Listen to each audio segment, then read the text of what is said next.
If you're interested in any aspect of composing for video games, you're not going to want to miss today's episode of Sounding Off. Brian Schmidt is the founder and creator of GameSoundCon. He's the 2008 recipient of the Game Audio Network Guild's Lifetime Achievement Award and has been creating game music, sounds, and cutting-edge game sound technology since 1987, including a credit list of over 130 games. That's coming up next.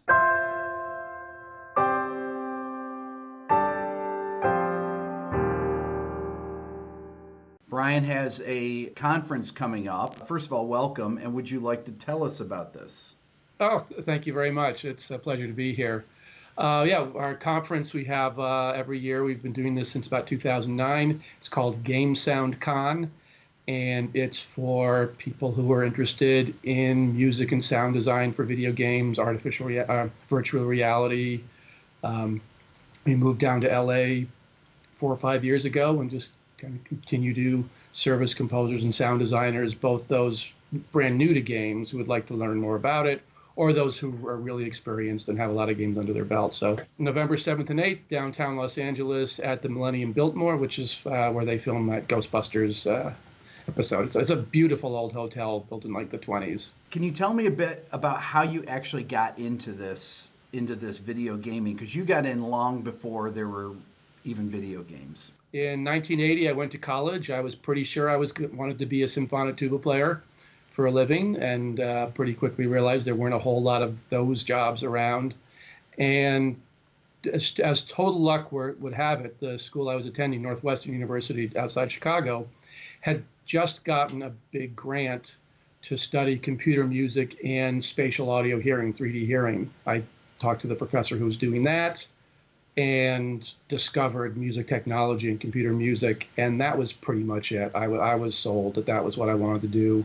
I liked so I ended up getting actually a music composition degree as well as a computer science degree at Northwestern, because I thought it was so neat. And again, the tying of the two together is just very, very interesting.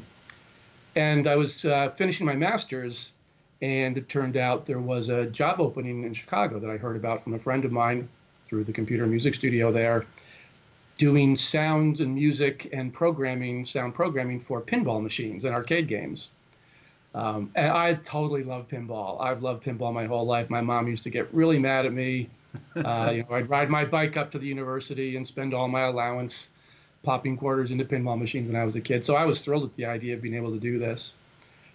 So I went in for the interview and thought it went pretty well. And after the interview was over, the person who interviewed me asked me if I wanted to play this unreleased video pinball machine. It was F-14 Tomcat, and I was obviously wanted to do that. And I later found out it was very helpful to my getting the job. It was sort of the deciding factor that I was a really good pinball player. I wasn't one of the people who hit both flippers at the same time. Now that I'm looking back on it, and advice I give to younger people, people who work on games want the people working on those games, whether it's design or music and sound, to love those games that they're working on. And so, in hindsight, it makes total sense why they liked the fact that I really liked to play pinball and was good and obviously knew what I was doing. So yeah, I kind of fell into the industry just because there happened to be, at the time, again, this was 1987, to do music for video games, sound for video games, you kind of had to straddle both worlds, this very technical world of assembly language programming and C programming and music composition. And there just weren't a whole lot of us that liked to do that. And I guess we're good at pinball. What kind of computer were you working on in college? What was available? What was in your computer lab that you were doing music on? Well, the main school had a big mainframe, and we used literally punched cards. Yes, I'm that old. But the School of Music, when I first got there, we had this machine called a PDP-11, which had 128 kilobytes of memory. Oh, man. And it was literally, it's called core memory, it looks like a weaving loom with crossed wires. And there were little magnetic donuts all over it. And that was the memory of the computer. Wow. Again, it's called core memory.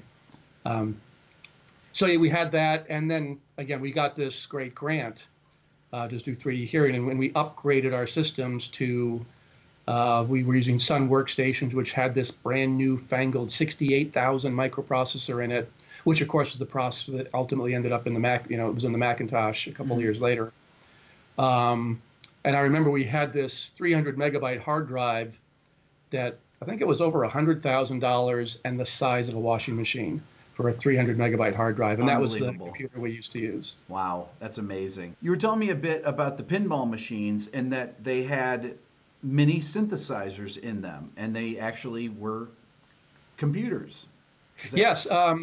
Starting in 1985, I think it was, or 86, pinball machines and also arcade games at the time kind of switched their technology to these fairly sophisticated little synthesizers. There's a little computer chip and a little synthesizer chip, and it's not that different than the inside of a synthesizer of its time. In fact, I happen to have one right here. This is a pinball machine and also an arcade video game soundboard. Wow. It's got a little microprocessor chip here. It's got a synthesizer chip here. It's got this one was a lot. I think this is about a half a megabyte of memory. So again, that half megabyte, 500 kilobytes. So we're a couple of orders of magnitude off from where we are now. But this is actually the hardware that would go inside the game. We'd write these little computer programs, little music sequencers and sound sequencers.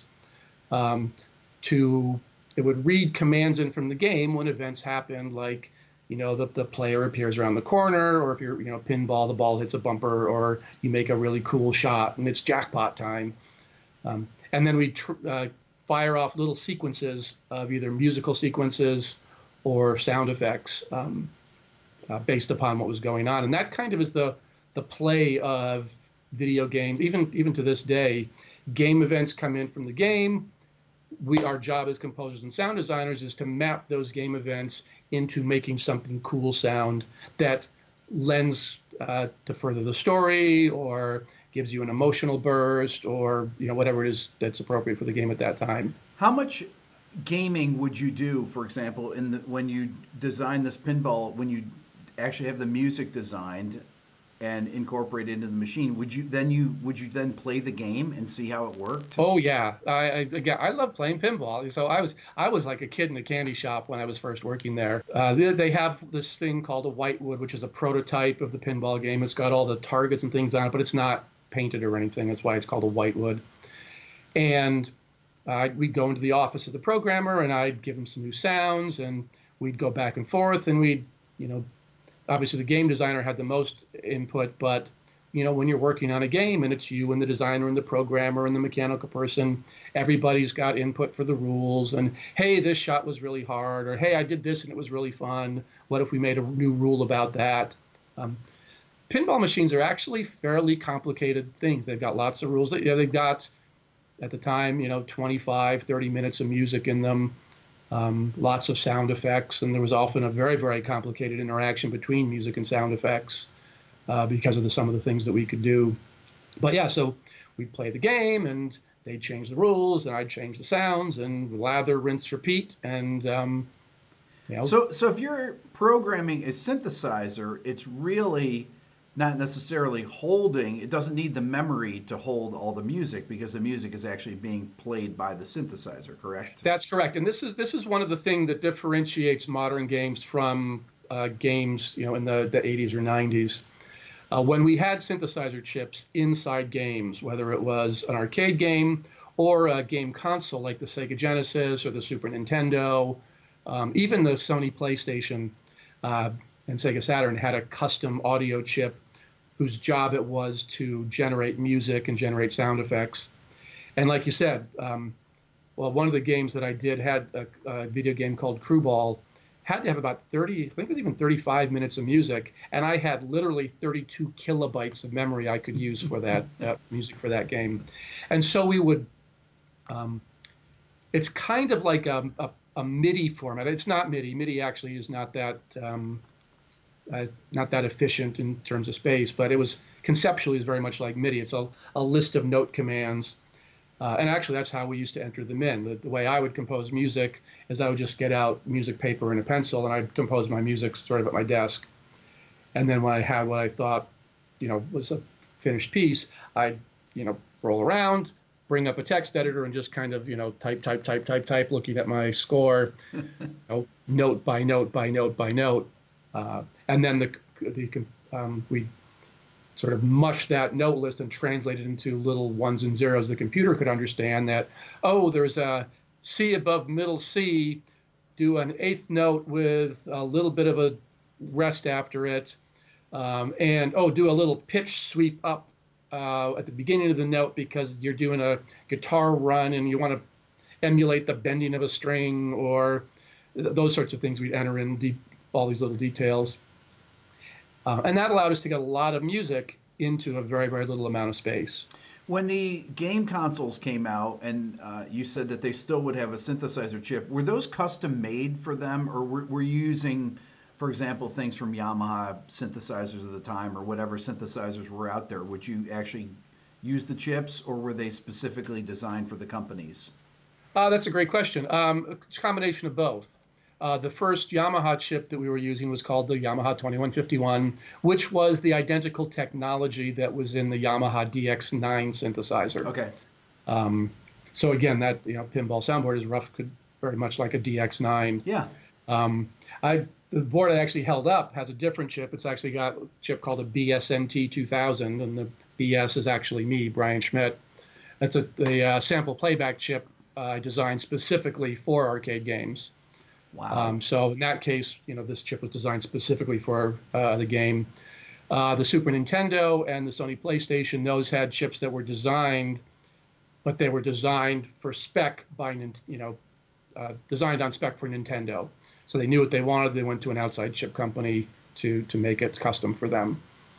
So when you would be designing these games, these pinball games, for example, would you organize them in the same way that people organize music for video games nowadays? Would you use a spreadsheet, things like that, like we had talked about? Yeah, very much so. A lot of game audio is organization, because you don't know exactly what's going to happen when. Right. It's not like you can just lay out all on a linear timeline. So instead, what you do, and again, this is what we did back then, is you make a list of the, first of all, you look at the rules, right? Here's the rules of the game. If it's a video game, what are the things you want to emphasize? What are the things you want to highlight? Where do you want to get dark? Where do you want to get happy? So you kind of do this like emotional map of the game. And then you have to figure out, okay, what is going to happen in the game that's going to cause me to want to change the music? And then you just make a list. Okay, I need this happy piece. I need this sad piece.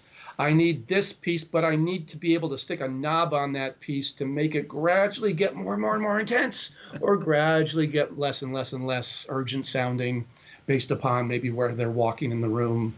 So you make this list of things, and then you write pieces for them, and that kind of is the framework. Then kind of the fun stuff starts to happen, where it's like, okay, if I'm in this low action piece and I need to quickly get to the high action piece, how am I going to get there?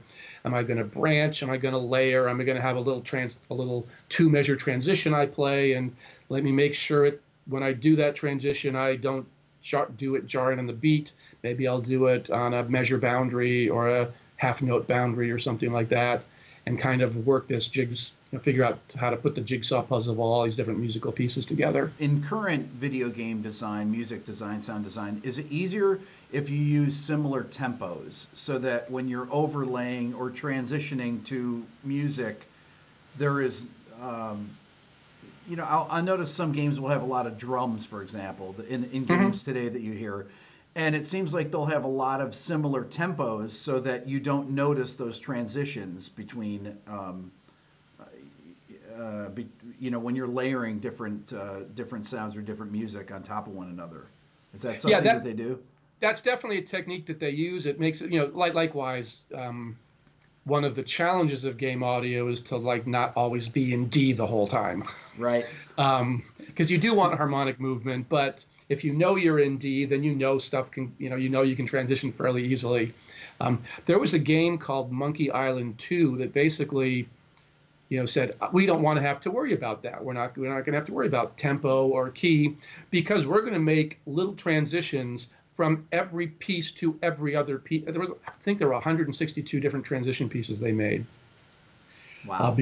If I'm in the first 8 measures of this piece and I need to go to, or piece A, I need to go to piece B, I'll play this transition. But if I'm in the first 8 measures of piece A, but I need to go to piece D, I'll do this different transition. But now if I'm in the second 8 measures of piece A and need to get to piece F, I'm going to do this transition. And it was just this hellish matrix that they did.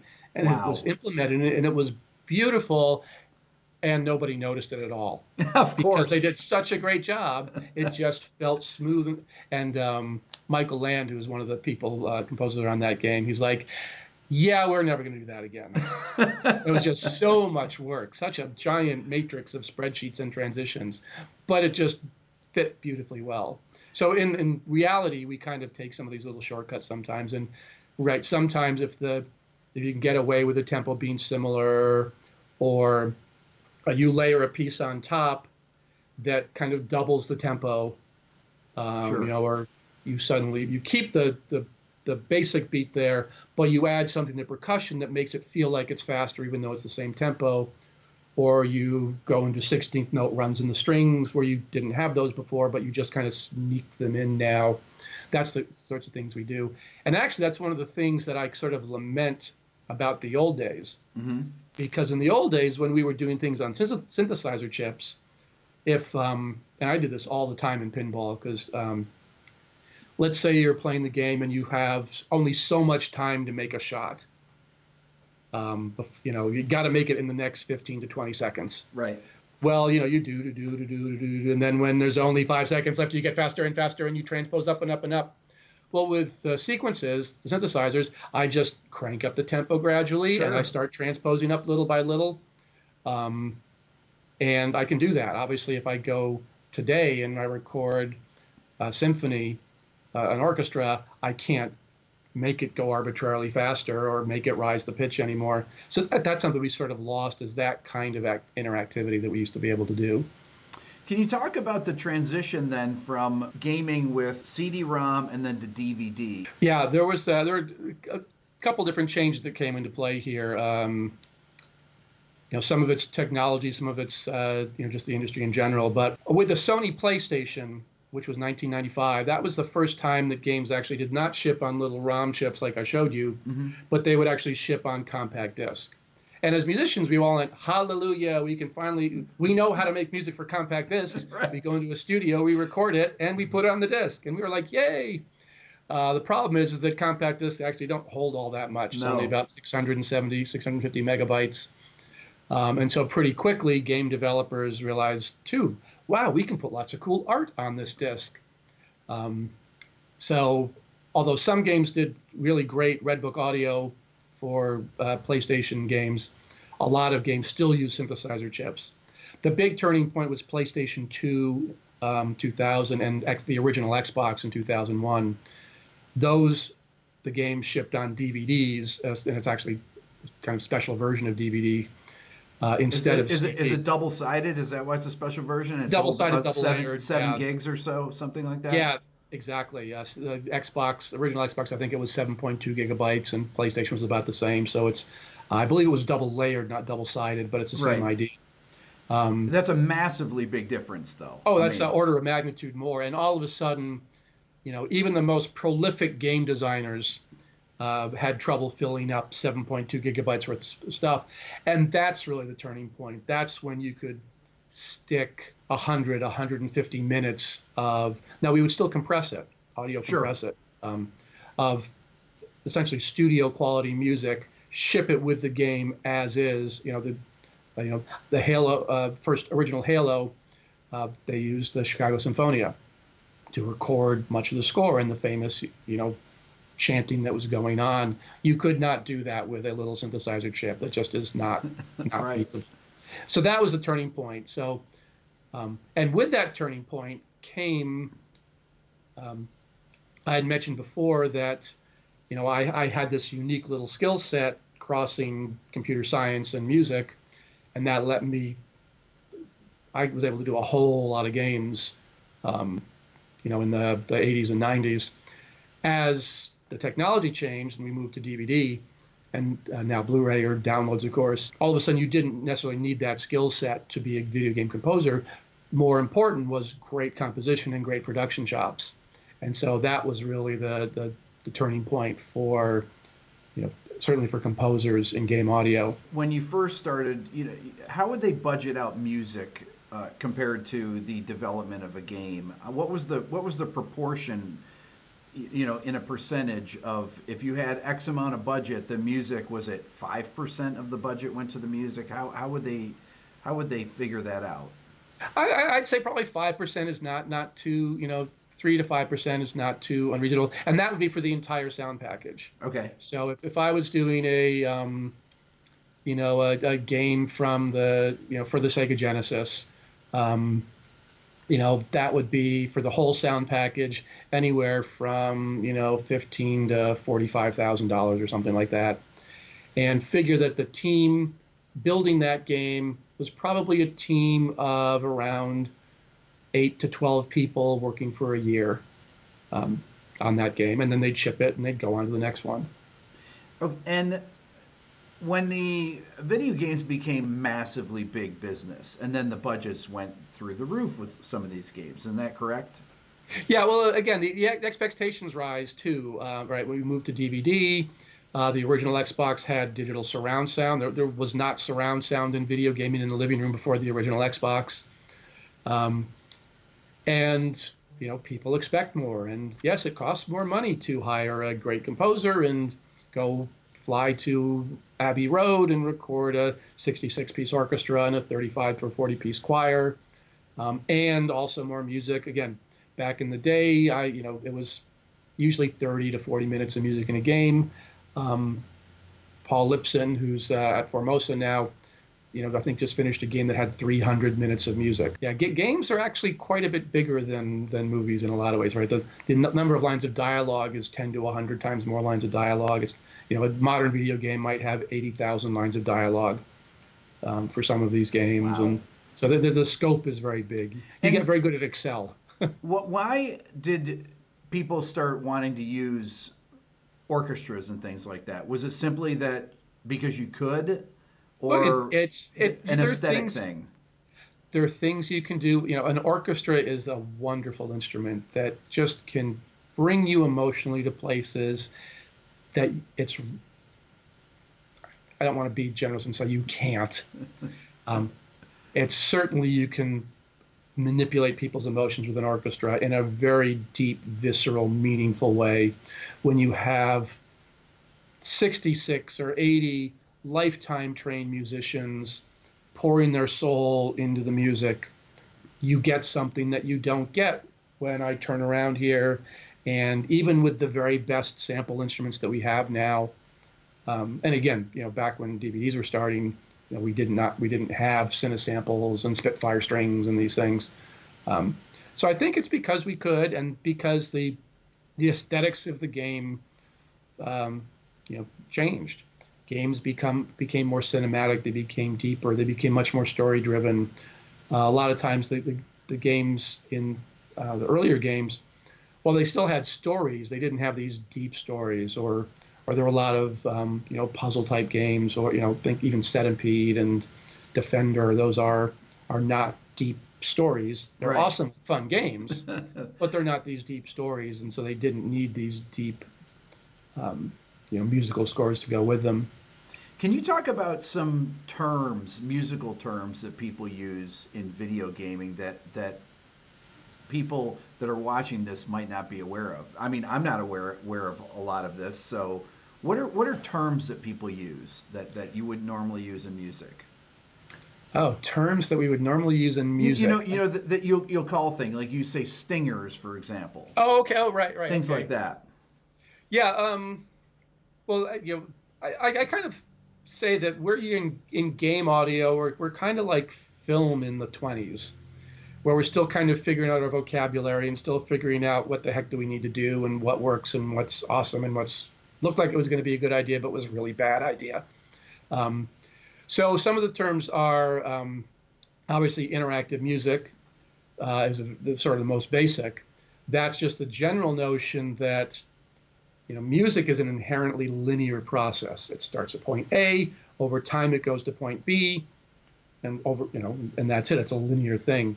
Video games are inherently nonlinear. You start at point A, you may never get to point B. You may take a tangent off to point Z prime. You may hang around at A for helplessly for 20 minutes trying to figure out what's going on to get to point B. Or you may just go zoom, zoom, zoom to B, on to C, to D, to E, or with little side trips and backwards and upside down. So in mapping this inherently linear medium of music to an inherently nonlinear medium of video games, there's some techniques that we have. One thing we do is what's called horizontal resequencing. And that's kind of a fancy name of I'm in piece A for game state A. I should talk about what a game state is. A game state represents kind of an area of the game you're in, or an essential distillation of where, abstractly, where are you in the game? Mm-hmm. Are you in this room? Are you about to do something? Are you about to die? Those are all game states.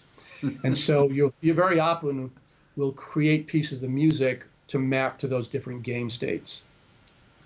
And if I'm in piece A for game state A, and let's say now the player's losing his health and they're about to die, now they're in a different state. And I need to go to another piece, and I might just simply do a time-aligned crossfade. That's called horizontal resequencing. We time align, or we jump to a measure boundary, and maybe the piece is slower, but I'll still try and do it on a measure boundary. And now we're there at this new piece. Another thing we do is sometimes vertical resequencing. And that's this basic idea of, suppose I'm in a room, killing some enemies, and all of a sudden a whole bunch of new enemies flood in. Well, maybe I don't want a whole new piece, but I want to make the piece I'm currently in more intense and more exciting and more urgent. And now I'll add some things vertically. I'll add a new string ostinato. I'll add a trombone counter melody. You're saying layering, essentially. You're layering vertically. Yes, you're layering. Okay. Exactly. We're layering the thing vertically on top of each other. And sometimes game things happen that you need to either give a hint of a player about what's going to happen, or have something co-assigned with something you want to shock the player instantly. They're supposed to go into this area that was supposed to be nice and calm, and suddenly these bad ghosts are upon you. And we may have a piece of music that we want to just layer on top. It's not really part of that piece directly, but it's designed to be layered on top, kind of as a sound effect, but it's part of the musical score. And we call those stingers. Or the other thing we have are transitions, which I sort of alluded to before, where suppose I want to do something fancier than just cross-fading from piece A to piece B. I'll make a temporary detour onto this transition, which lends me nicely into the next piece. Okay, and when you're talking about, I don't mean to interrupt, but when you're talking about crossfading, where does this happen? Is this done with the computer that's doing this? Is it given instructions to make a crossfade, and it has to be on the beat, and it needs to be able to recognize all these things? Yeah, one of the things that it seems incredibly complex. To do it right, it's very complex. Yeah. As a composer, you're not composing these pre-finished pieces. Sometimes you do, right? Sometimes we just have linear pieces because we want awesome linear music, and that's fine. But a lot of times we're composing the elements of pieces. Imagine I have a set of building blocks, and as a composer, I'm creating these, 30 different building blocks around me, and they're different colors for different moods, and they fit into each other in different ways. But I'm delivering into the game these building blocks. Now we have special software in games. We call them sometimes game audio middleware or game audio engines. And the jobs of these game audio engines are to, as the game is playing, according to composer instructions, see what's going on, and then appropriately combine these different blocks together in a way that sounds natural and musical. And again, I use the analogy of I like to personify things. You can also almost imagine the audio engine as this little guy or this little, little woman in there, Jessica, let's call her.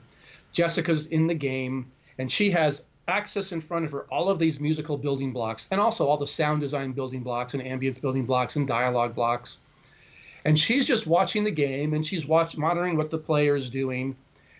And when something happens, like the player starts to lose some health, she'll be like, oh, I see the player's losing health. I know that the composer made player has bad health block around here. Oh, there it is. Let me do this.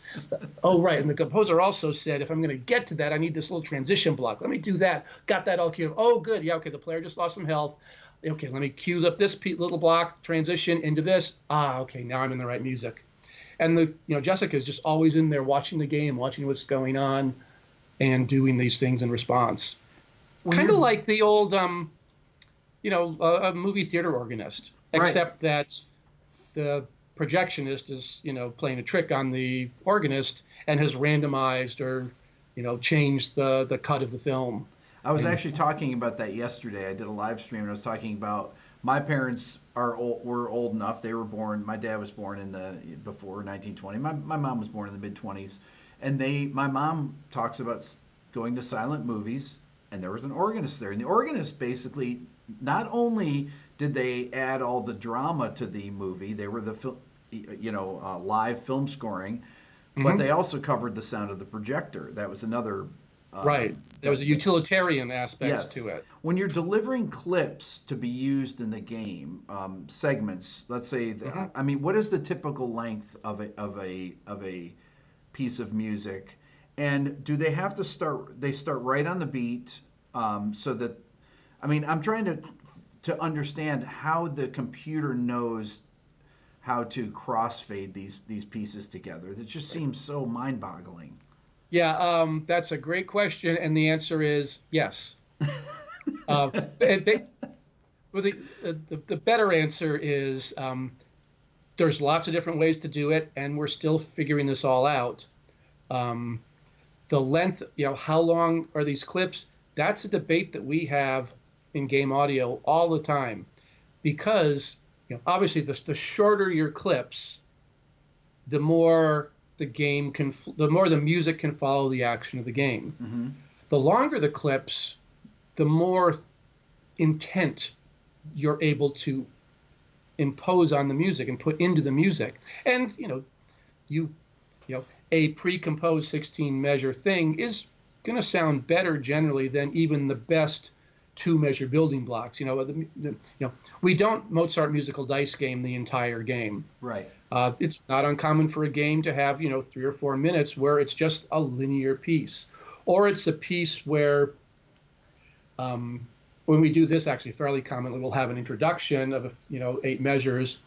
We'll have 16 measures, and then randomly pick from alternate 16 measure sort of loops and that's how we extend. So it's not predictable also. So it's not predictable, so that when you're playing this game for the 34th time, that it doesn't always sound exactly the same. Right. And gives you some ability to, to go to different places. And then when it's time to go to a new emotional state in the game, that's where you try to find your off-ramp from that section to someplace else. The small granularity gives you flexibility, but maybe not as musical a feeling. Longer granularity, you're not in time as much with the music, but that's okay, right? You don't want to make everything into a Bugs Bunny cartoon. Right. I did a Saucer and Tweety game once, and it was great fun. You'd go up the stairs and the strings would go blink, blink, blink, blink, blink, blink, blink in time with the music. But you don't want to do that in a game where you're trying to play with people's emotions, a Halo or a Journey or something like that. You'll have longer things. And where's the right, how long is the right amount?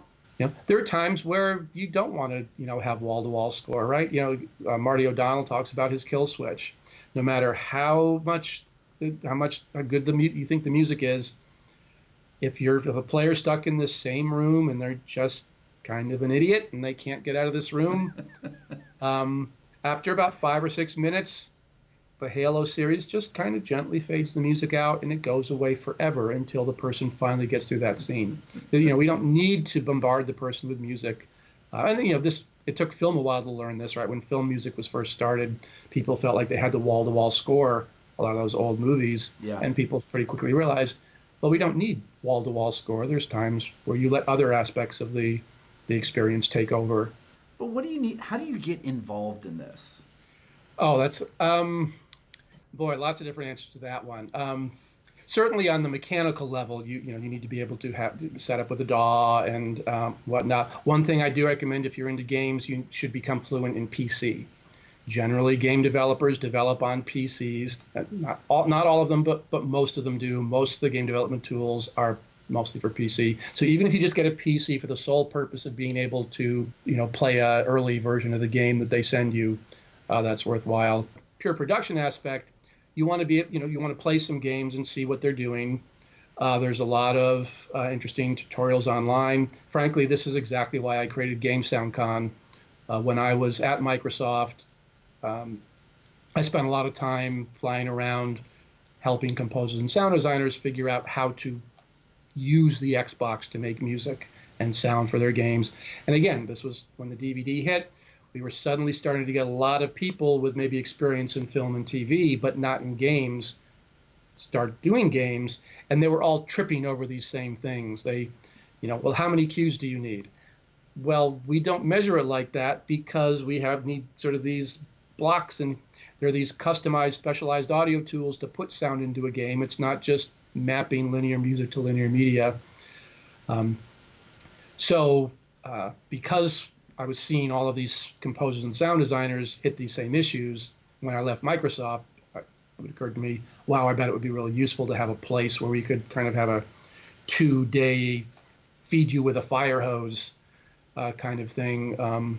We cover the creative, technical, and business aspects of music and sound for games that are different. So kind of learning those three basic things. What's creatively, what's different? What challenges do we have? We're trying to, games can be very long. Games don't flow in a linear fashion. Those are kind of the creative challenges that we have.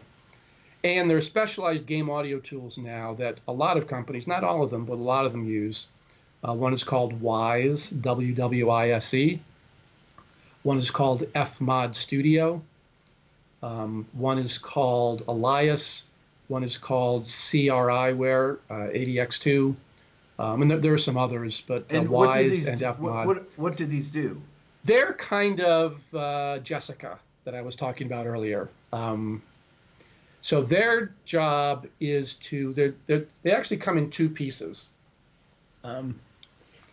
Anyway, we spend about 2 days going over this GameSoundCon, so I'll try to distill it to 30 seconds here.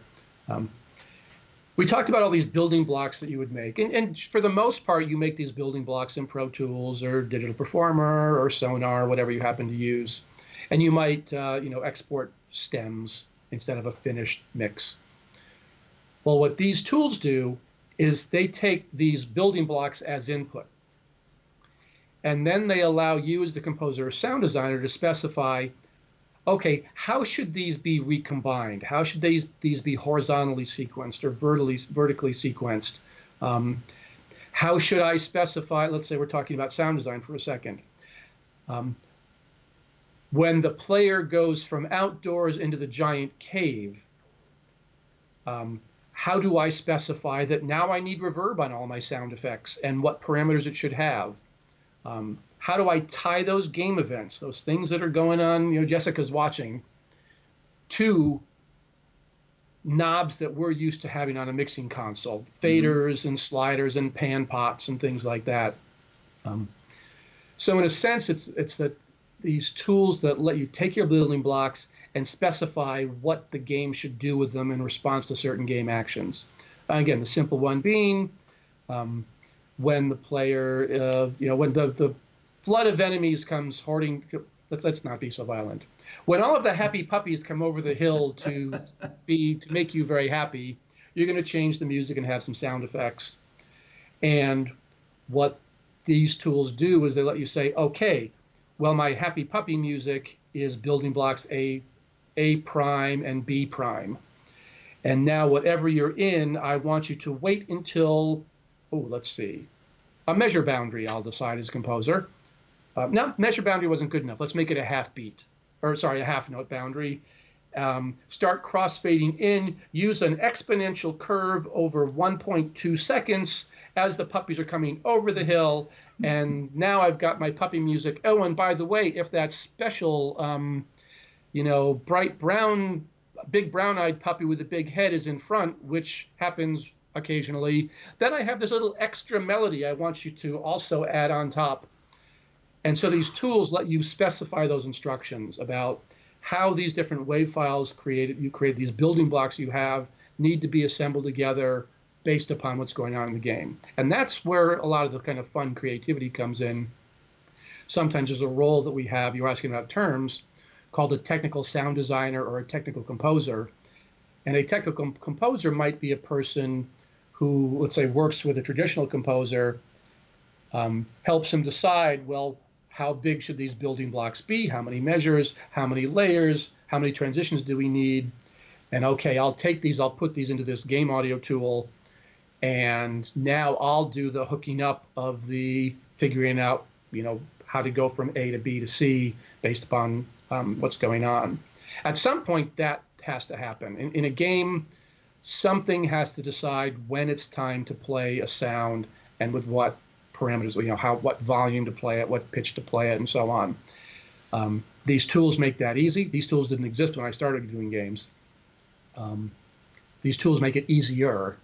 And some games, either have their own custom versions of these tools that they've written over the years, or some just say, well, you need to make the programmer do something for that. So there's kind of a big mix. I wanted to ask, I thought about this since we talked the other day.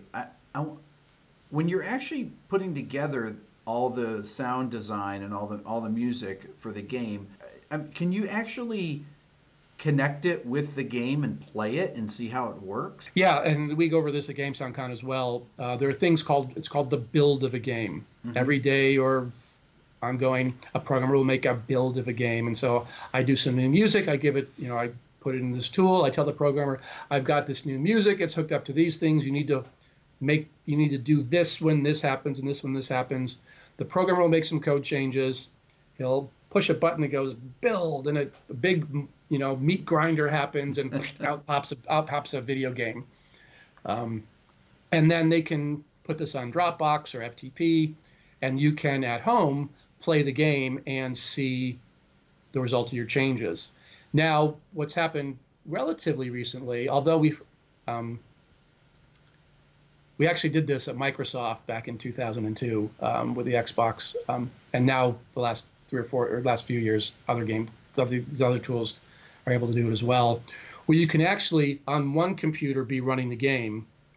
On another computer, you can fire up this game audio tool like Wise or Fmod, and as the game is playing, you can say, oh, the music's too loud, and you can move the slider in Wise or Fmod, and the game will in real time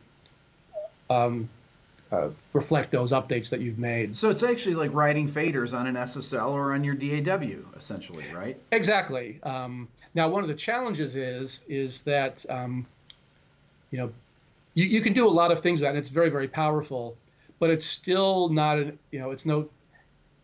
mixing a game is very, very different because you don't actually mix a game. Mm-hmm. The best you do is you tell the game how it should mix itself. And a great example of that is, there's a puppy dog in front of me, 15 feet away, and it's going, yep, yep, yep, yep, yep, yep, yep. And it's softer, and I walk up real close to it, and it gets louder. Yeah.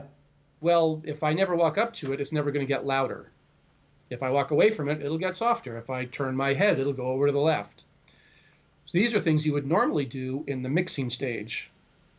But in a game, you just have to say, and you literally will draw a graph, you'll draw a curve that says, here is how I want the volume of the puppy sound to get softer as I get farther away from it. Oh, and also, here's a little bit of low-pass filtering I want you to do as I get farther away from it. Right. When you're actually in and doing it, it's not so bad, but there's lots of moving parts. And I think this is one of the things that really, again, tends to trip people up at first. first of all, understanding what are the challenges that we're trying to solve, what are the problems we have, and I talked about them a little bit before. Games are long, there's a lot of repetition, games have to interact with their environment. Now, we have these tools that help us solve these problems. And you can actually download Wwise and Fmod totally for free. The business model of these tools is that as sound designers and composers, they're free, literally free, no strings, we never pay anything. If a game developer wants to use this technology in their game, the game developer will pay the company. Okay. But that means that you can download and play with these things for free all by yourself and learn it. Now, it's important to first understand what problems are they trying to solve. What problems are they trying to solve before you play with these tools? Because otherwise you'd be like, well, what are they doing here? What is a random container and why would I need that? Well, you have random containers because repetition is one of the challenges we have in video games. You don't want the same footstep sound or the same gunshot sound or even the same line of active dialogue all the time. So when we create sound effects, we will create multiple versions of them. And we'll literally have the machine, Jessica will pick randomly or pseudo-randomly from these, let me randomly set the pitch. Let me randomly put a little low-pass filter on it. Every time I play this sound, it'll be a little bit different. So if you don't know that that's one of the things you want to do when you're doing sound and music for games, you'll be a little bit confused as to what some of these features are. It's like, what is it trying to do? Well, figure that out, and then you kind of can see how it works. Tell my viewers here about the conference, about how it's organized. It's over 2 days. Sure. We organize the conference into multiple tracks. It's, as you said, it's over 2 days, November 7th and 8th in Los Angeles. We have one room we call Game Audio Essentials. And that is a series of, that's the feed you with a fire hose sessions. What are the creative, business, and technical issues that we have in game audio that you probably don't know if you're coming from traditional media? So if you're brand new to games, or if you've worked on a couple, but not anything super deep, that's probably where you get the most out of the conference room, is the Game Audio Essentials track. And there's, we have Paul Lipson doing 2 awesome talks on composing interactive scores. I have a couple of talks on the technology behind this stuff, because the technology does inform and limit what you can do creatively. That is this interplay between technology and creativity that's very, very tightly bound in games. We have a panel of, talking about careers and the business differences. The way you make money in games is a little bit different than you make money in film or television, certainly. So that's the Essentials track. And that's what GameSoundCon was, just that, for the first 3 or 4 years, 4 or 5 years or so. 3 main tracks: the Essentials track, the Pro track, the Audio for Virtuality track, and then these little ancillary things, the mentoring and the informal mentoring and the networking mixer. That's sort of GameSoundCon in a nutshell. I'm going to have the information in the description below. And I want to thank Brian so much for being my guest today. This has been fascinating. I want to have you on for a whole nother hour. This is really, I think we're just scratching the surface with this. I'd be happy to anytime. I love talking with you. You know that. So. Excellent. Thanks, Brian. Appreciate it. Thank you very much.